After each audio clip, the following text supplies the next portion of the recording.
Okay, welcome back. I'm gonna try to give you the third part to this story that previously told. I'm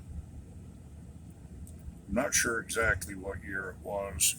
I'm gonna guess somewhere around 2005, 2006, maybe later. A friend of mine who has since passed on uh, brought a story to me. Apparently, he had spent a little bit of time trying to figure out where exactly these cattlemen were. Um, he gave me a copy of the map that showed the points in which the cattlemen could see from the mouth of the cave or overhanging ledge. And it was enough detail that I and my wife decided that we would take a drive down there and see if we couldn't at least position ourselves to where we could somewhat backwards analyze where they might have been based upon those waypoints that they gave on the drawing. Um, from the perspective that we was able to position ourselves at, we pretty much determined the only area that it could have been. And when we got back home, I pulled out some of the old maps and started investigating some of the trails because I know that old trails become new trails. And in this particular case, that that was the that was the deal. There's actually two very old trails that go up that canyon. One of them is closer to the bottom, which is the trail that I believe Daniel Buckley Funk and the other five men went up. And then there's the upper trail that I believe goes directly to the mine site and the cache site. And we decided to go in on that trail. I invited a friend to come along. We took four wheelers up to a certain point, and then we walked the remainder of the trail all the way to the area where we believe this to be. Um, Traveling along that trail, we did find a couple of monuments, actually three of them. One was fallen, the other one was tucked back into the bushes. A lot of growth had grown around it.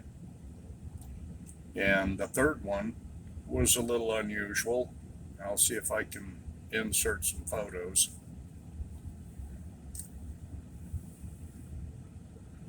And there's a couple of tree carvings along the way. Now, this tree carving, if you've seen them before, if you've ever been out hiking a forest trail, you'll sometimes see a line carved on the tree and it'll have a dot above it or below it. My personal belief is the Forest Service adopted this from the Spanish trail markers. And it actually carries the same meaning in the Native American petroglyph. But the dot being above the line would mean the mine is further up or ahead. The dot below the line would mean the mine is down or back where you came from. um, we made several trips up into this area and explored a lot of the overhanging ledges, and a conglomerate was mentioned in the original story. And we eventually found where the conglomerate was, so we kind of knew that we were in the general area. There's not a lot of conglomerate up there. Um, a lot of research has been done on it since then, and I believe I found the mine site.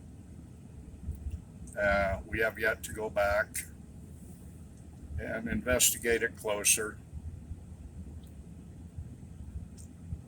but it has all the earmarks of a mine dump and a tunnel.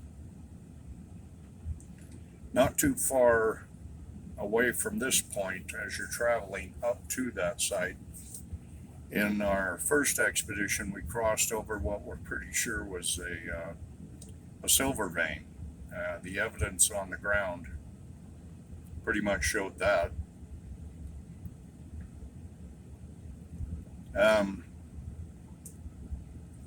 Since then, as a result of additional research, I have found some other areas that look like they've been heavily mined, or something's gone on there, because there is some geological features that just shouldn't be there. I have yet to go back. Keep in mind, people, I'm always looking for someone to help in these projects, but I'm not looking for the casual treasure hunter. The guy that's going to go up and investigate it once or twice and get overwhelmed by how vast the area is and how difficult it can be to find the evidences that you're looking for.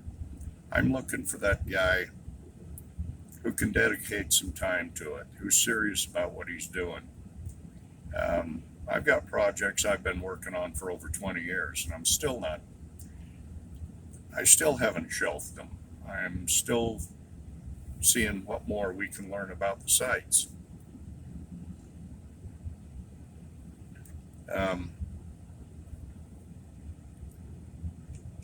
As I've mentioned many times before, the one thing that slows me down the most is my financial situation has changed over the years. There was a time when I could pack up and go whenever I wanted. I never had a problem with finances. It's been difficult the last 15 years, but some days things are looking better and some days not so good. But I'm not going to give up. And this is one of the reasons why I'm always looking for someone to help. And anyway, in order to get the full story and a lot more detail, go look up the article. I don't believe I've ever published this in a book. Like I said, I call this one a family story simply because my ancestor was involved in at least a part of it.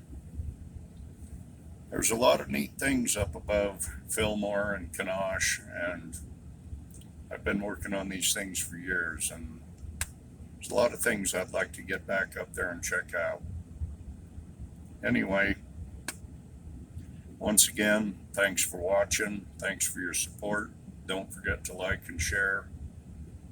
And I have no idea what I'm going to talk about next time, but we'll see what comes up.